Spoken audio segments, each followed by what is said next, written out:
Hello good peoples, I'm the Flying Banana and welcome to Card City Nights 2, yet another game where I'm playing the second game first. Let's start up a profile, and I'll explain as we go.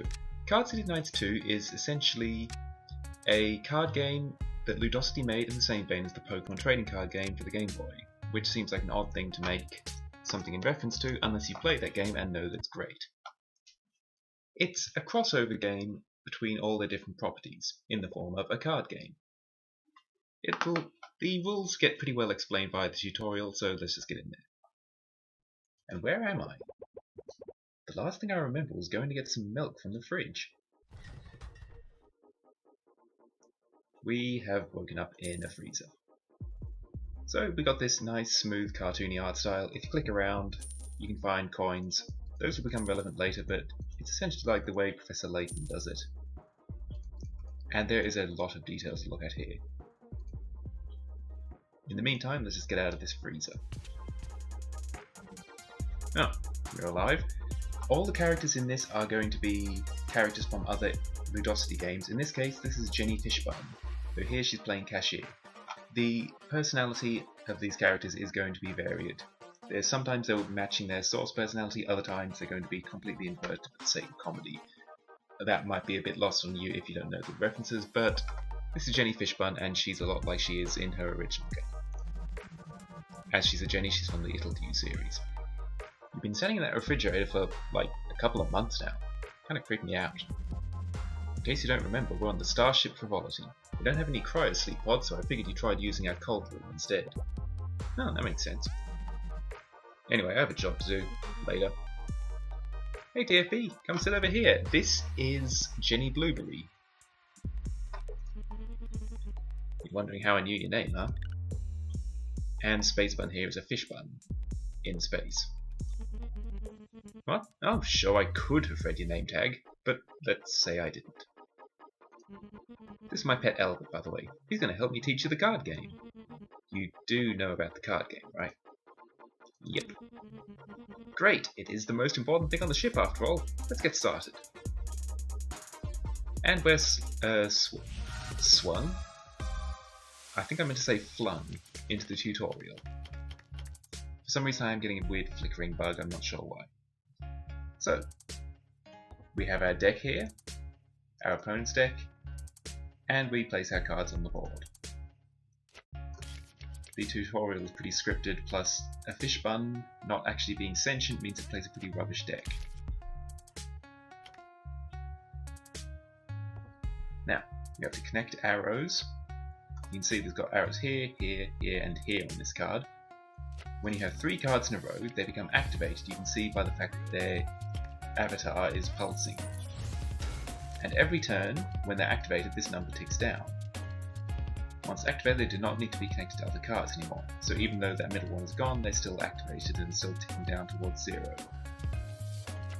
Plus, if we connect a card to an activated card, they automatically activate them.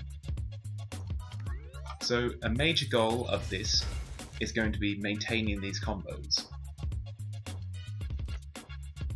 Inspect a card by right-clicking to see deal a list of all its rules, such as what happens when you place it or resolves. And you win by getting the health down to 0.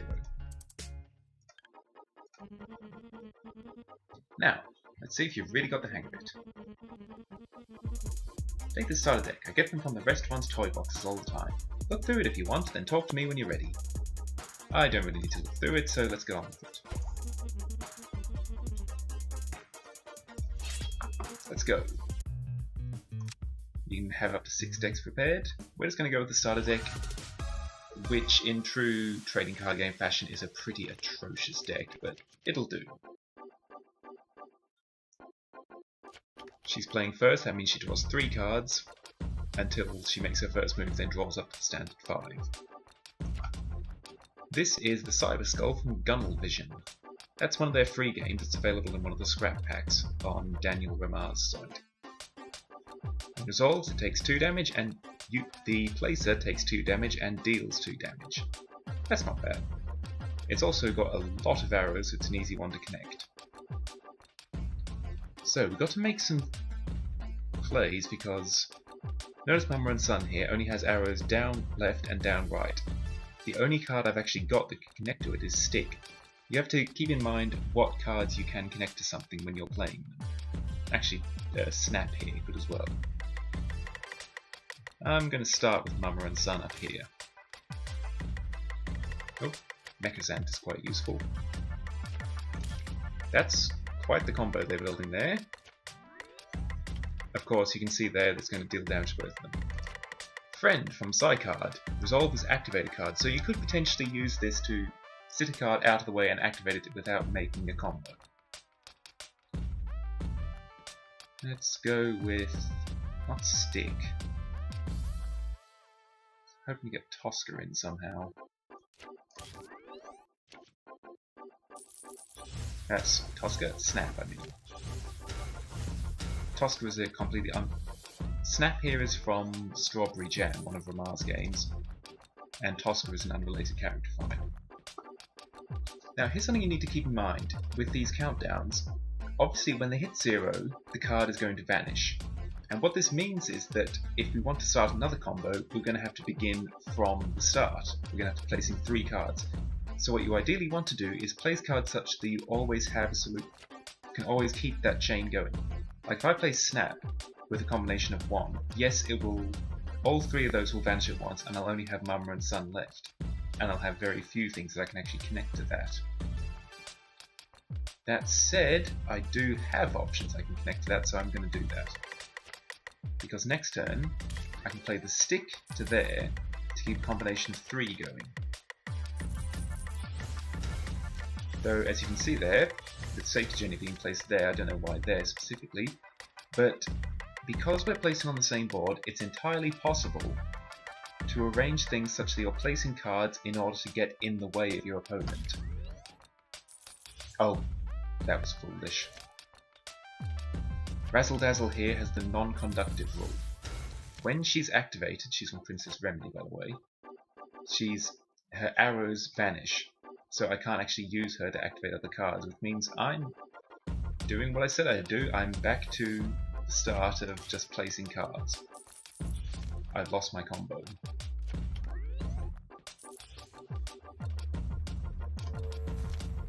Yeah. It's something you need to keep in mind. And as I think I started to say, but didn't get around to finishing, I'm going to place that there so I can activate both with Snap. You've got to place cards additionally such that they get in the way of your opponent's combos, ideally. The perfect scenario is that you complete your combos while also placing cards that block your opponent's arrows so they can't make combos.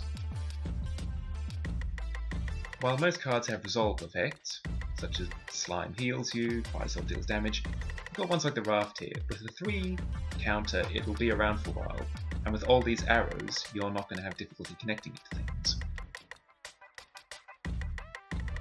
And I don't really have other options, so I'm going to go with that.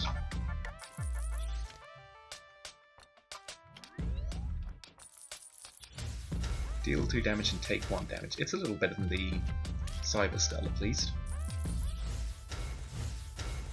Still, that said, her own It'll just took her out.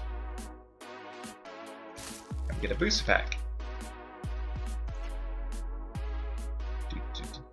That's not bad actually. That's obviously very good, dealing 2 damage on the resolve, but it's only got 1 arrow, so it's a little vulnerable towards getting blocked off. Washed Olaf is an interesting one. 3 damage is an amazing deal, but it has no arrows. So we would need something like that card she had that activates it. You have to have an activating card to make that do anything.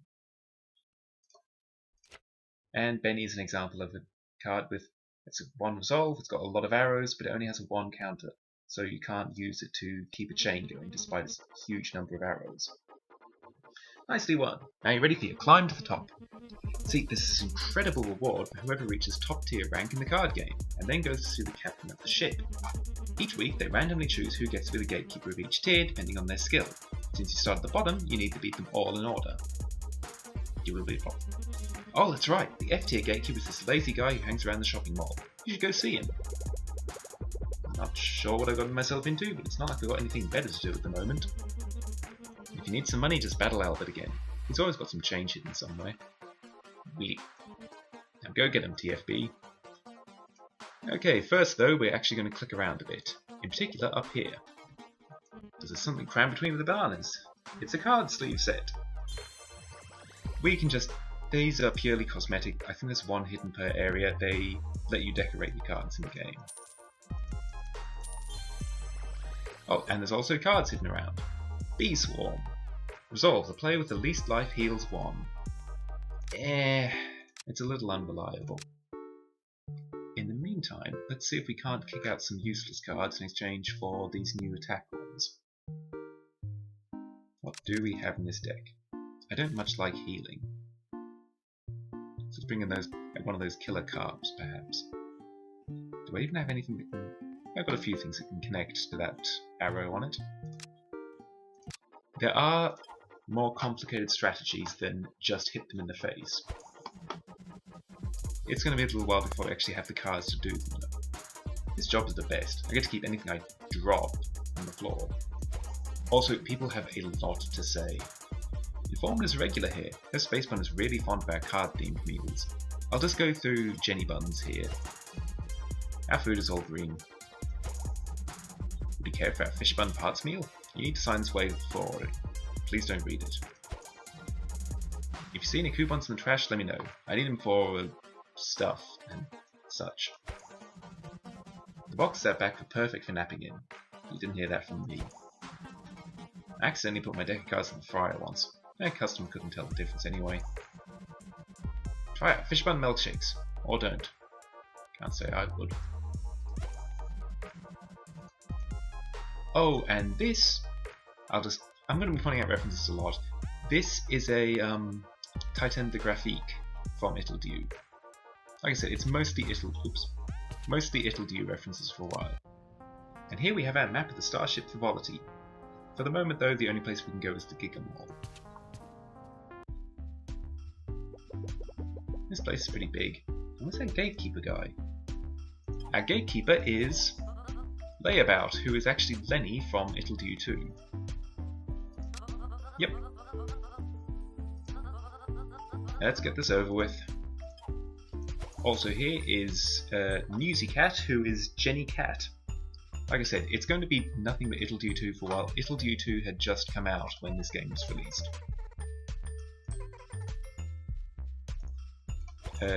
Newsy Cat here, her gimmick is that she will tell us about every one of the people on board.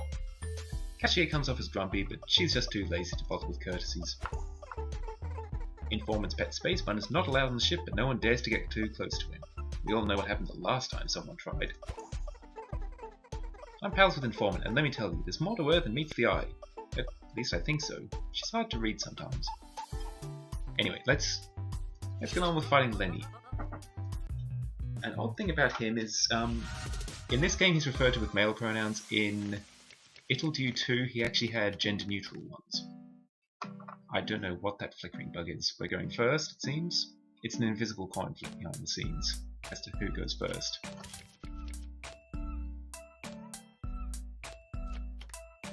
Early on, the enemies are extremely easy. Trust me, this game gets hard later. I've lost a good half-dozen times to some late game enemies before I found strategies. But it's good because early on my deck is trashed here. Mind you, Drone and Mechasanta are both actually pretty good. Drone is from Hero. A lot of these games actually aren't Ludosity as such, they're from Daniel Romar's games. Mama and Son is from Mama and Son Clean House. That'll do. Daniel Romar is one of Ludosity's employees. He's best known for making Itchy.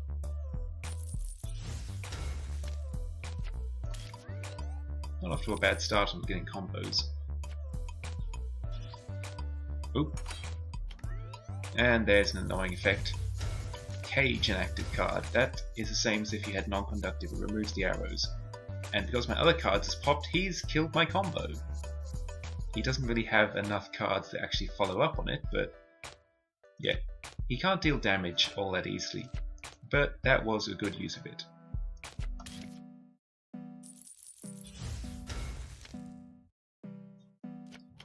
This is a game that's obviously going to primarily appeal to people who are into Ludosity's games, but it's a good game in its own right, certainly. I'm going to place that there. Eventually, when that pops, the drone is going to be able to connect them both.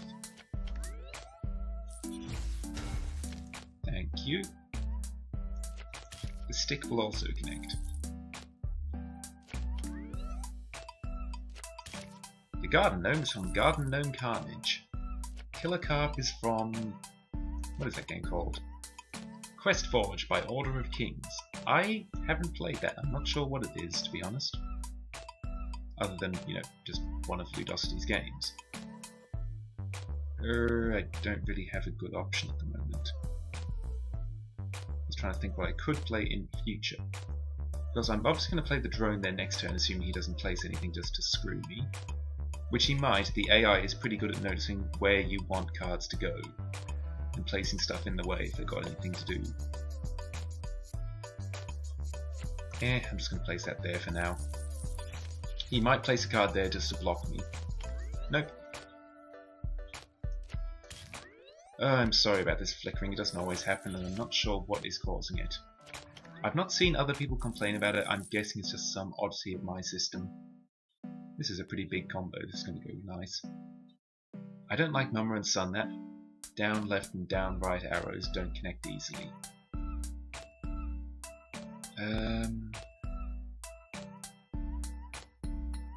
I do not have an option here. Not a good one anyway.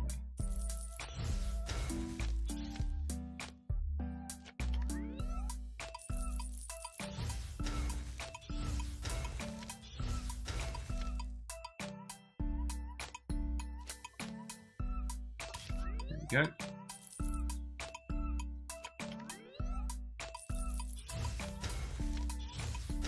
And the Garden Gnome has a complete set of arrows, but it's non-conductive. It's useful for making obscure connections. Obscure? I think difficult might have been a simpler way of putting that.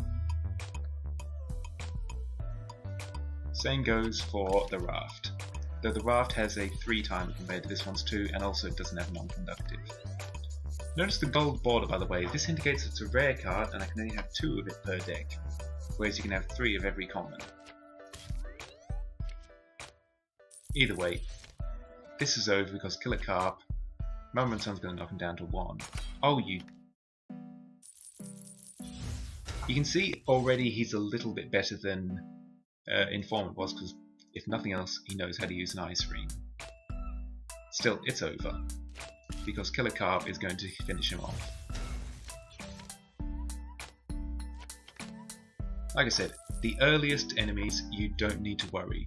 Later enemies not only do have some difficulty to them, they actually tend to have strategies, like their decks are built around a theme.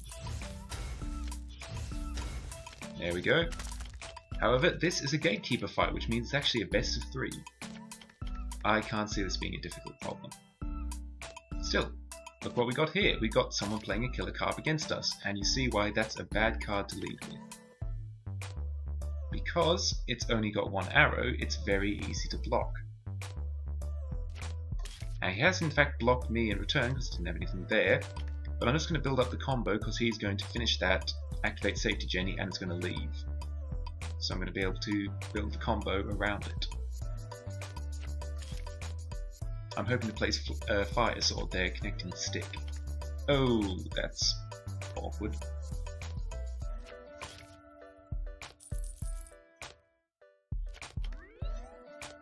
Oh hey, Key! He's going to activate the Killer Carp anyway, that's...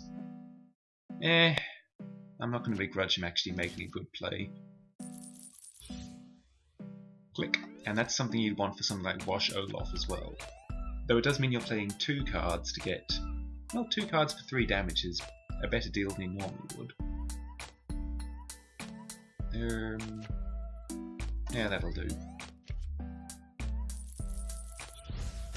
Ow.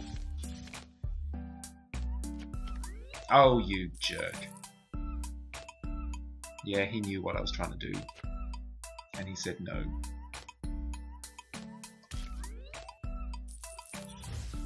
Still, I do have a strategy. First, all these fire. Then I'm going to place the raft here. Mama and son are going to vanish, and then I'm going to place the killer car.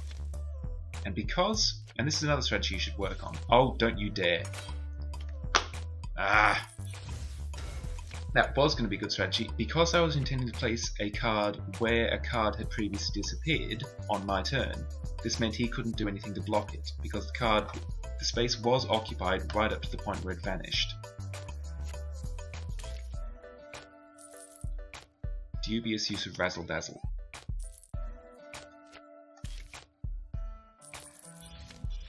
Don't block it. You absolute jerk. Yeah, he sees that combo and he's just saying, no, you don't get to play it. Ugh, this is bad. Yeah, combo with 2 non-conductive cards, that's a really good chain. Still, I'm not in any way threatened. Just wish that would go away.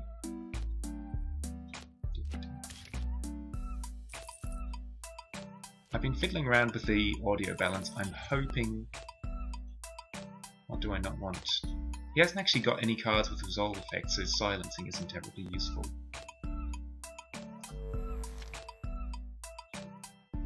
Ugh, he's made it very awkward to play anything at all.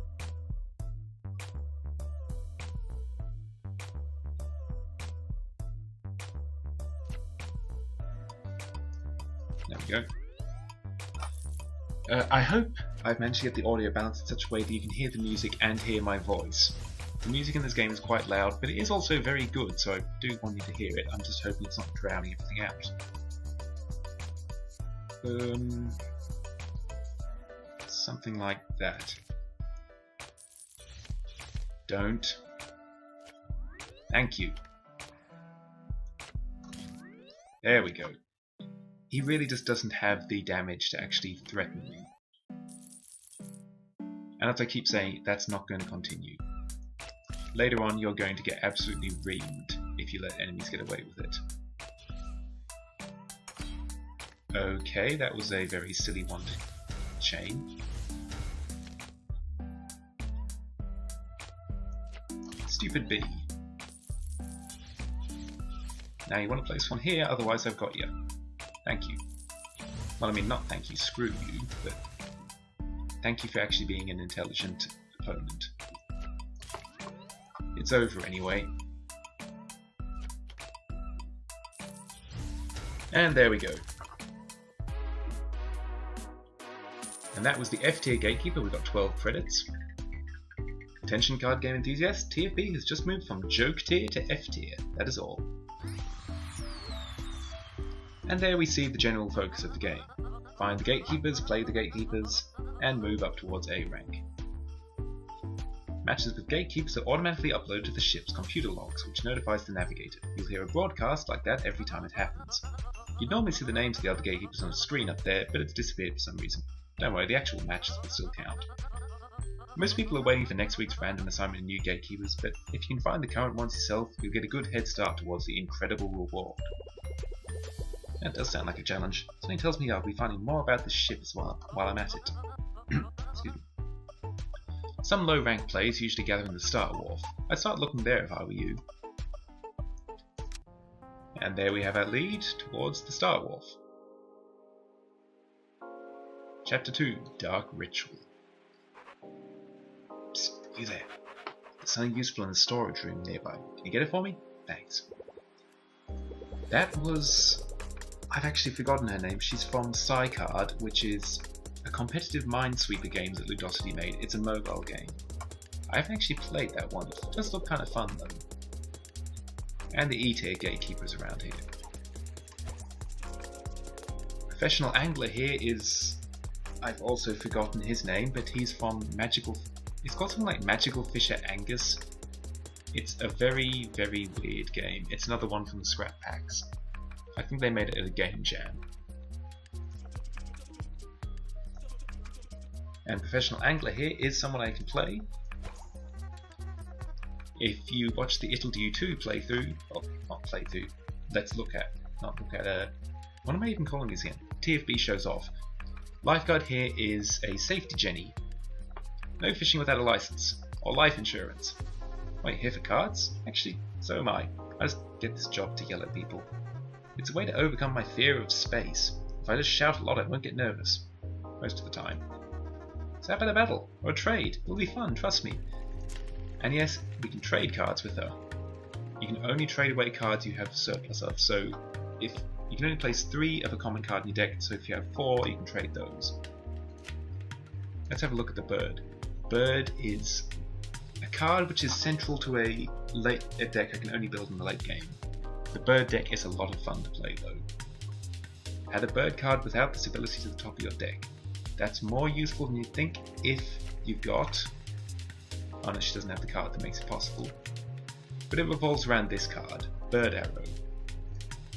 I might hop over to my other save file at some point in order to show that off to you. In fact, I might as well do that now, since I have already shown what the general gist of the game is. It's going around, clicking on hunk trunks, playing cards with people, and working your way up. I'm going to hop over to my complete save file in order to show off some of the other things. I love this avatar. Oops.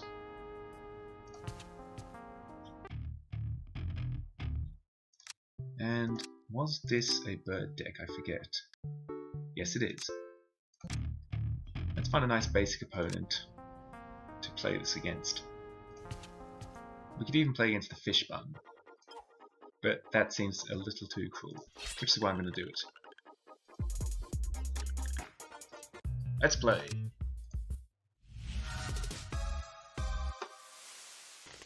Hopefully this will give me a chance to show off some of the strategies that you can attempt with a later game deck.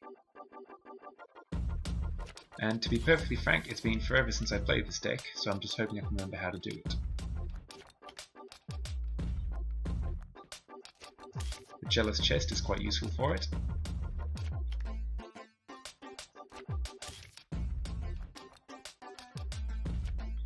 Okay.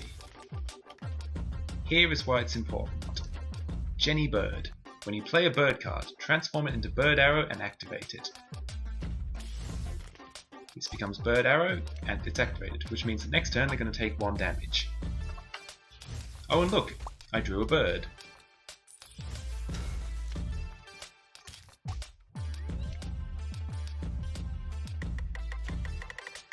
And fire. And look, Netherbird has the word bird in its name. Its placement is deal 1 damage, but its result is take 1 damage. So I place it, I deal 1 damage, but I don't have to deal with the result because Jenny Bird turned it into a bird.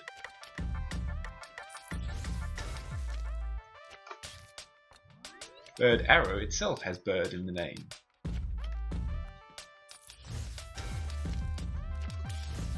The bird deck, when you can make it work, is a hilarious deck to play. As you can see, the fish bun is not good at the game. I mean, it's good for a fish bun. Oh my goodness, I'm sorry about this flashing.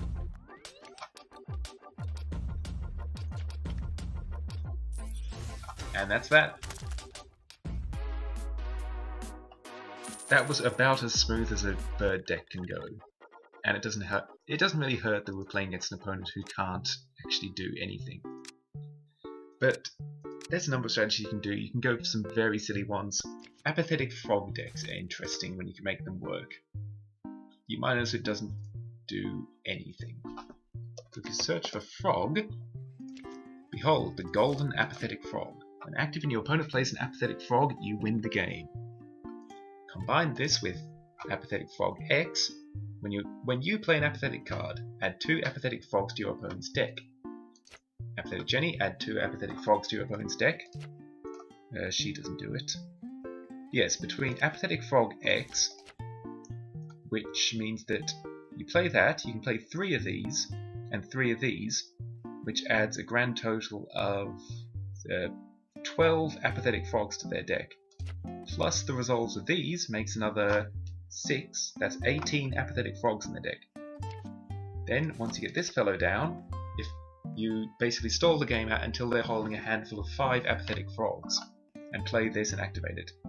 It's a hard deck to make work, but it's also a ridiculously fun one for the despair the opponent feels. Alternatively, a bun deck is very viable, since there's quite a few cards that have when active in a bun card is played type things. Remove it and gain shield.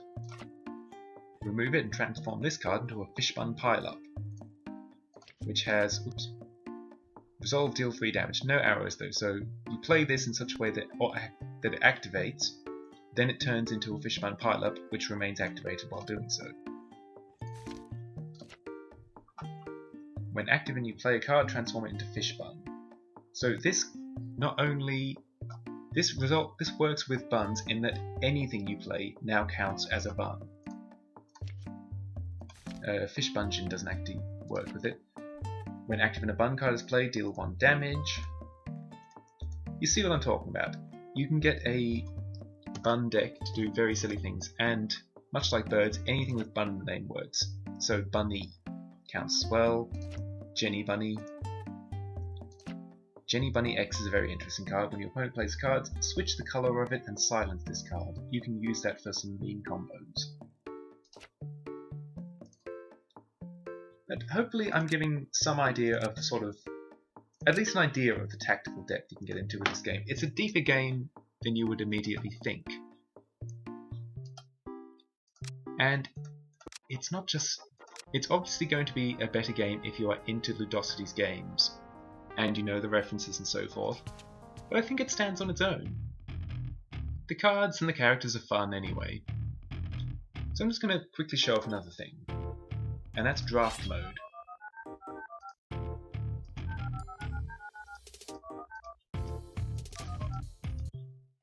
Draft mode, you get 3 cards and you pick them. You pick 30 cards and then you pick 24 of those to make a deck with. That's not a great start. I do not like the cards you are offering me, madam. Ugh.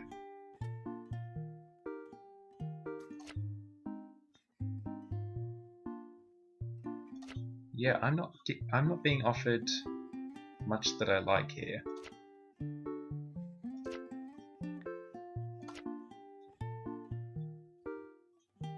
Oh, these two are both from Psy Card. Jenny Shark is from Little Dew 2. Slug is from Princess Remedy.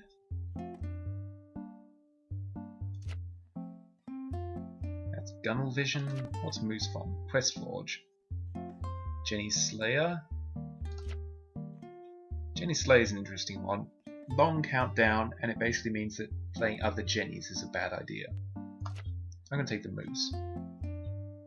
Got an Ittledew, a hero card, and Ittledew 2, I believe. Ah, this is a mechanic I didn't show off. These red arrows means a spy card, and what that means is it actually connects to your opponent's card instead. You can use that to set off their combos early, or sometimes it's just used as a downside, in that your combos are dependent on them. And sometimes it has great placement effects, but the resolve is bad for you, and they got red arrows, so it's up to your opponent to activate the bad resolve.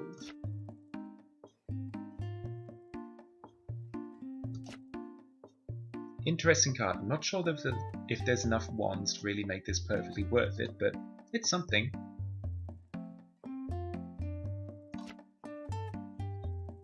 I am ultimately not impressed with the deck we're being offered.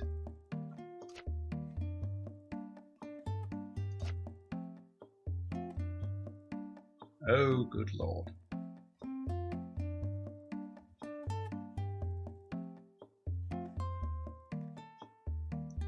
I can't use these. These are terrible. And that's the problem with draft mode. Sometimes that's just going to happen.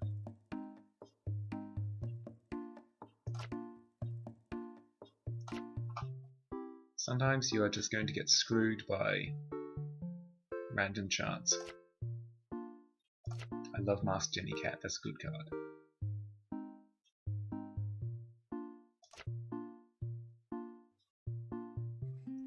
Spike Bun here is interesting. This is one that isn't well suited to draft mode, but is good for building. Okay. I've got a quite spy heavy card. Spy heavy deck.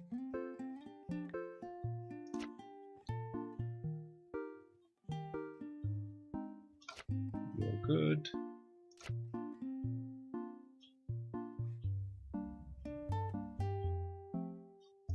Well, that's a very annoying card.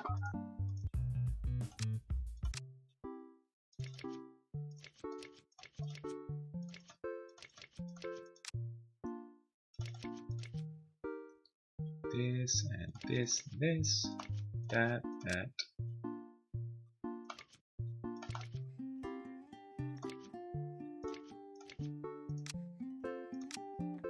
And I want that. Here we go.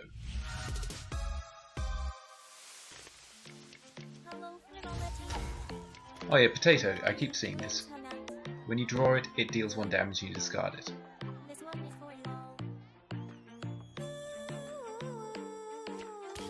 Also, yes, this song has a Vocaloid singer.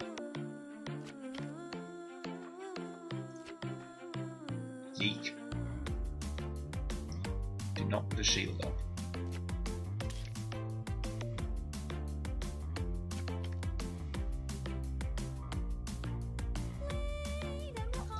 This would be a great card to have shield for. Shields block the first instance of healing or damage that player takes. So if you've got a shield, you place this, you've ignored the placement, and you just got a card with an amazing resolve.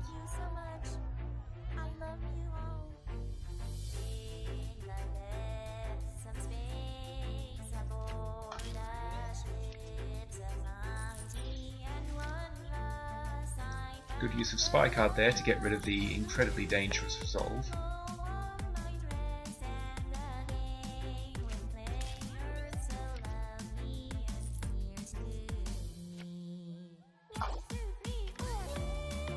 Oh, thank you. That's Iggy from Iggy, unsurprisingly.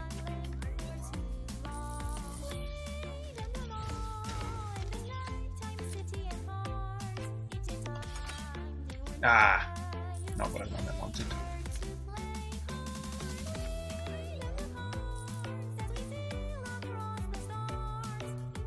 Her resolve is gain shield. That'd be good if I could time it right with one of my cards that's pop your opponent's shield.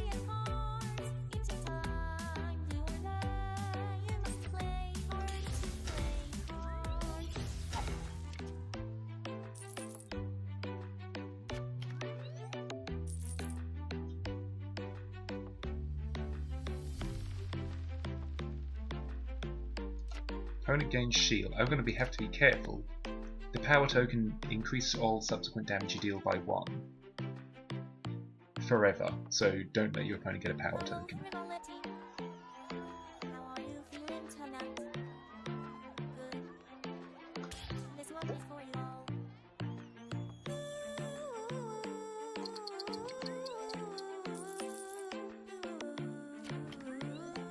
Oh yeah, I can't delay Itchy. She's got untargetable. That's why Feral Gate. That might be why Feral Gate didn't hit it. I'm going to take the hit because I am quite far in the lead. Oh right, the shield. Oh well, the resolve deal 1 damage will pop it, and that's not so bad because I'd rather the shield will completely negate any 1 hit, so it's better to pop it with 1 damage.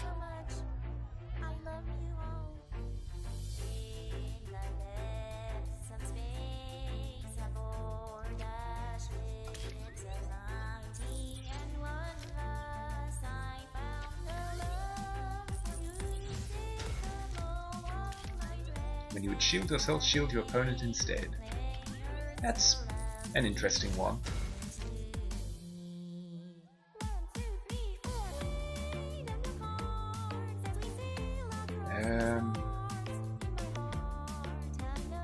Blueprint is obviously very useful. Activate this card on placement, which means that you can just place it adjacent to anything and you've immediately got it.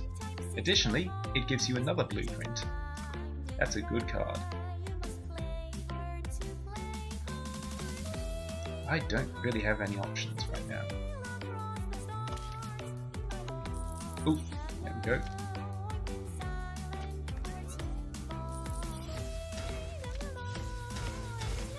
Jenny Cat deals 1 damage for every attached card, and since she's a spy card, I can chuck her right in the middle of their combos.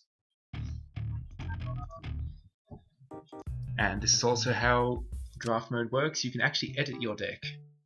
However, what I had placed did seem to work pretty well, so let's go in for the second round. Thank you, potatoes.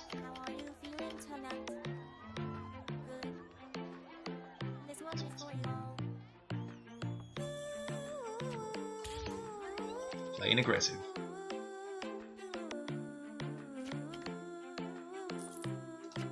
When active and you play Tipsy, deal 1 damage. I'm not sure how many Tipsy cards there are. It's also one you definitely would not want to pick in draft mode.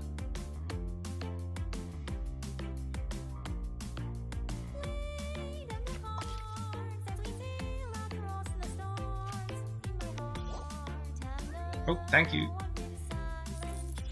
You think she'd have remembered I've got Anti-Muri, which punishes that card pretty hard.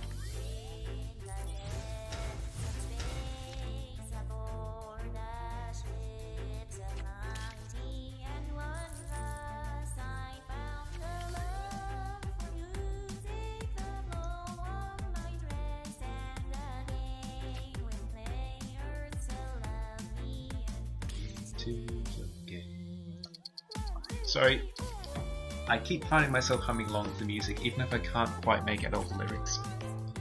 It's the same Vocaloid they used for Slap City. They've actually got a second game which is a crossover between all their adventures, in this case a Smash Bros style game.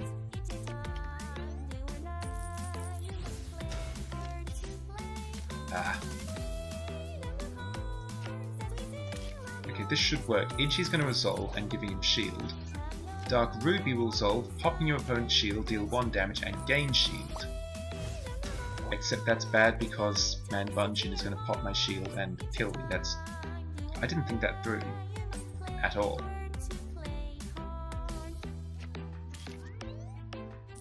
And I don't have any of my deal damage to you on placing cards. I've made a mistake. Whoops. Yep, now she's going to deal 1 more damage every time she deals damage. So I'm just going to resolve this quickly. Fortunately I can do that.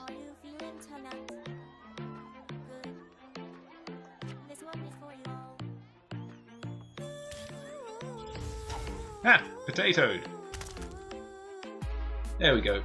The draft mode tends not to be too difficult, simply because your opponent doesn't have a guaranteed good deck. Anyway, I won that twice. This opponent actually was only added in the expansion recently, so I didn't actually have all of the cards from her decks yet.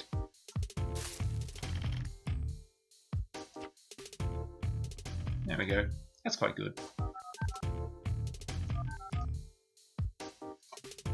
So, hopefully I've given some idea of what Card City Nights 2 is about. Oh, and as for why I did this one before Card City Nights 1, it's actually entirely a matter of personal preference. Card City Nights 1 is very good as well, and the card game is actually different in them. The overall mechanics of connect cards to each other are the same, however in the first one you were playing on separate boards, and in general the rules were a little bit different. It was still Connect 3, but the overall strategy was completely different, and cards from one wouldn't be functional in the other. So it's not a case where you can just skip over the first one entirely. But there's no plot connections, and this one, unlike the first one, has online multiplayer. So if any of you pick it up, I'd be more than willing to give you a game at it. Thank you all so much for joining me. I've been the Flying Banana, and I hope to catch you all next time. See you!